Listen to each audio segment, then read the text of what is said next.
How's it going? Mark here from My Seat, and in this video we're going to talk about pretty much the early rounds of winning your 2026 NFL Fantasy League. Let's get started with round one. So round one, the years the years behind were all about receiver in your first two rounds. But that's obviously shifted now where running backs are pretty much almost a priority, especially like the first, 10 running backs off the board. Not saying all in round one, but the first two rounds for sure. Like last year, four running backs pretty much valued a lot more better than a receiver did. In the receiver pool, the corp is going to be a lot deeper to where you can pick up guys in the middle of the rounds, after like round 3, 4, 5, and 6 and so forth. And then you can fill out your team there. So like in round one, if you're in the first three spots, chances are Jahmyr Gibbs or Bijan Robinson is going to fall to you. And those are snap picks. Like pretty much we're going to win your drafts. You want a powerhouse workhorse running back, because the NFL has shifted into more run-heavy schemes to combat the too high safety defenses, and the data backs that up. Running backs have outscored wide receivers at the top of the position for basically almost 5 straight seasons. Now, there's obviously receivers that come out just like crazy, like Puka, like JSN last year, and so forth. Don't go quarterback, obviously, in the first several rounds, and we'll get into that in a second. But like it's your draft position determines pretty much how you approach. Like the top 3 picks, you're taking pretty much one of the 2 elite running backs. Picks 4 through 12, you really have a choice between an elite running back and an elite receiver. Like JSN, ASRB, Puka. Puka's not gonna really fall too far, but he might fall down to like 4, 5, 6 range possibility, because you have Jamar Chase as well too, who's projected to do really well this year. And then you jump into like the later of the round ones. You might see CMC go around like picks 6 through 10, give or take. And again, it all depends on your draft.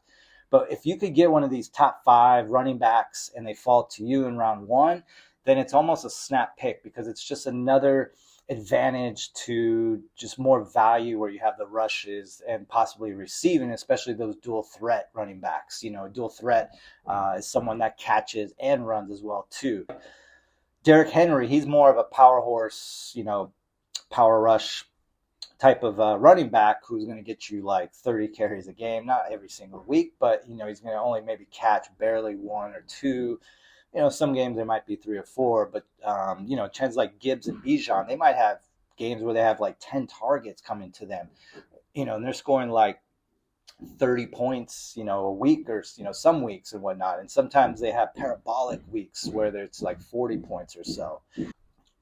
And then coming into round 2, at the back end of round 1, you might have Saquon Barkley, who's going to fall around there. He might even fall down to early round 2. I wouldn't gamble if your seats, 6, 7, 8 or so, 5, 6, 7, 8 or whatnot, that Saquon will come back around.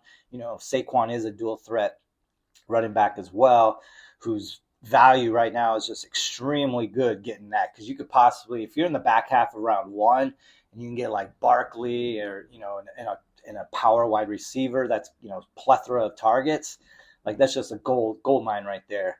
Coming into round 2, if you already grabbed a running back in round 1, and if a running back comes down to you, if you go running back in the first 2 rounds, you can really just pump your wide receivers the following rounds, after at least the next like 2, if not 3 rounds after that, before you kind of get into the tight ends and the quarterbacks and so forth. Quarterbacks are so deep.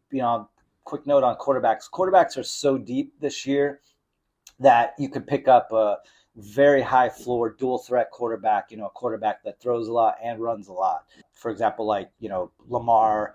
Lamar's not going to fall too far. I have been in some mock drafts where Allen and Lamar are going in like rounds 4 and 5, which is actually a little pushback from the years before. But, statistically, the chances are they probably go in like late 3, early 4s, and so forth there with that.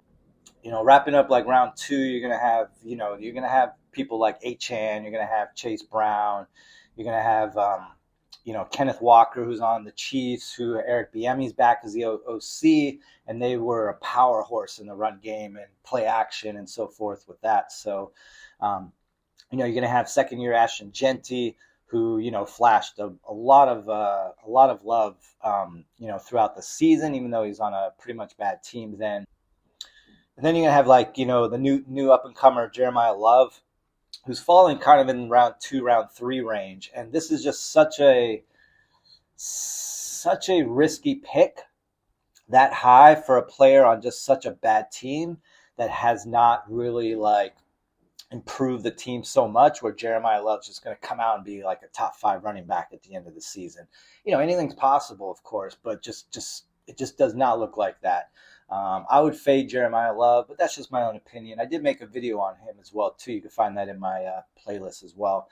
Coming into like the rounds 3 through 5, these are going to be pretty much your wide receivers. This is where players make it or break it. They help you. There's parabolics. You want to look out for like target share, play share. Are they playing 80% or more of the game? Are they getting like 8 or more targets a game and so forth? The wide receivers taken in the same range have significantly better hit rates.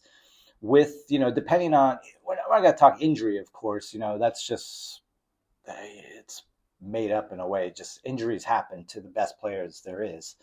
In terms of like tight ends and so forth, you're going to have your top tight ends, Bowers, McBride. I think McBride fades a little bit this year compared to last year, but he's still going to have plenty of targets to go for. But are you going to push high?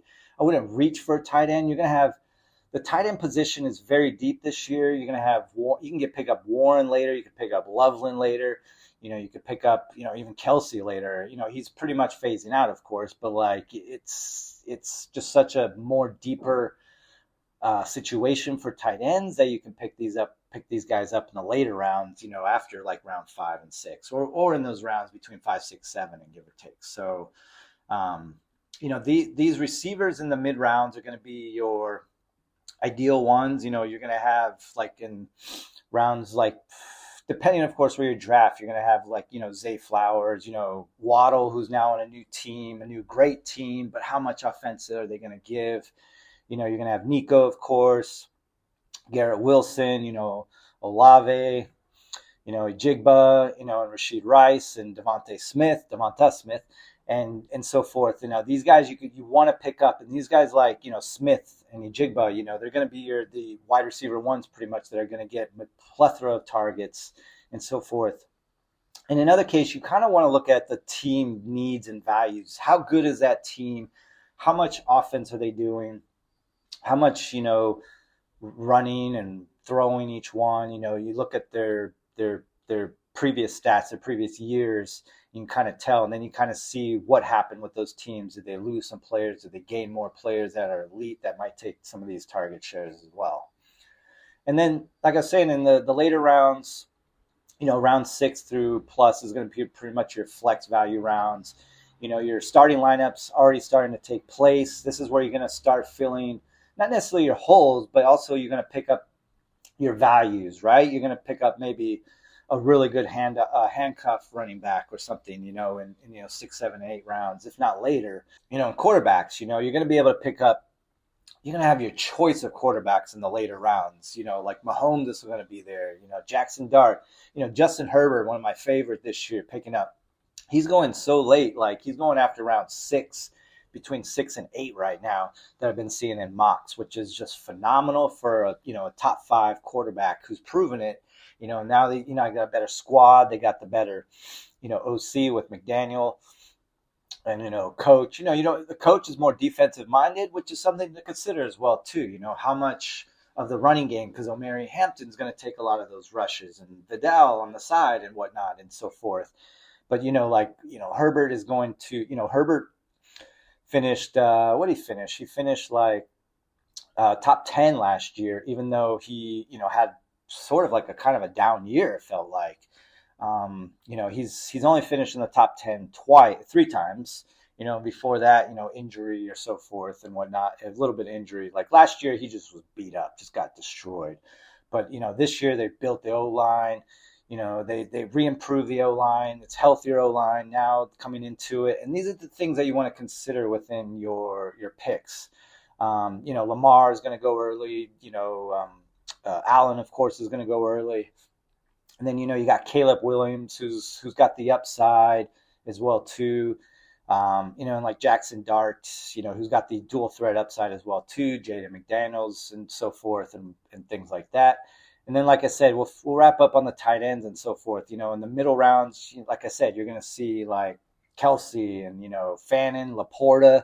You're going to have Kyle Pitts, Tucker Kraft, who was projected to be like, I think, top 4 last year before he got injured, top 5 basically. So all these guys are going to go deep and late, to where your early rounds, you want to solidify your running backs and your receivers, your main guys that are every week starters that have the highest potential, the highest explosiveness. It's never go off of names, never go off of just ADP and rankings, because those things are going to, confuse a little bit. Like, for example, like right now, when I was making this video, like there's like 11 tight ends that are ranked within a 21 rankings right now. That means 11 tight ends are in the same as like 19 or like 9 other offensive players that are just doesn't make sense to go off of just rankings and ADP alone, just because someone's like ranked higher or and so forth. But like for example, like Kelsey's ranked a lot higher than Tucker Kraft right now, but then it's like last year that was complete opposite. Kraft is ranked like 5 or so tight ends below Kelsey and Loveland and whatnot. And then you have, Warren out of Indianapolis. All these guys are going to give you some kind of good value. And when it comes to the tight end, you want that floor value more than that parabolic value.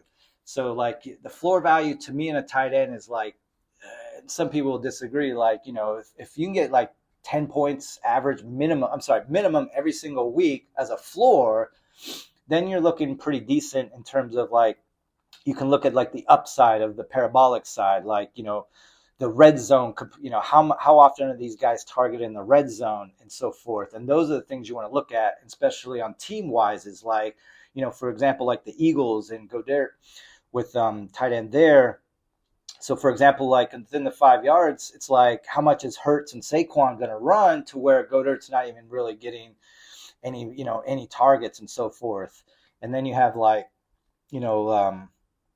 let's see, like you Tucker Kraft and so forth, like, you have in Green Bay where it's like you have Watson and so forth. And then you have Jacobs who's running, Love isn't a big runner at all as a quarterback. So there's a more statistical higher chance that there's more targets coming to that tight end. Thanks for watching this video. Hopefully it helps give you a little insights on your upcoming 2026 fantasy football draft. I'm Mark Live. You can find me on X @MarkLive, and see you next time.